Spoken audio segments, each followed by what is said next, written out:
অথবা আবু জেহেলের ইসলামের মাধ্যমে তুমি ইসলামকে শক্তিশালী করো।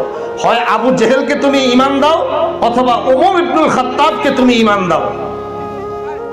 ওমর ইবনুল খাত্তাব অথবা আবু জাহাল, ওর নাম তো আবু জাহাল ছিল না, ওর নাম ছিল আবু হেকাম, মানে বুদ্ধিমান।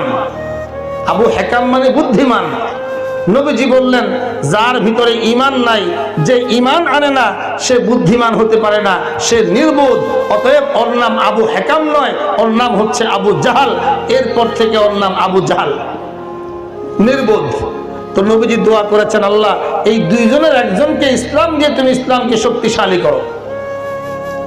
আল্লাহ পাক রব্বুল আলামিন দোয়া কবুল করলেন হযরত ওমরের পক্ষে। হযরত ওমর ইবনুল খাত্তাব রাদিয়াল্লাহু তাআলা আনহু ইসলাম গ্রহণ করলেন, ইসলাম শক্তিশালী হলো। তো আল্লাহ পাক রব্বুল আলামিন আবু জাহলের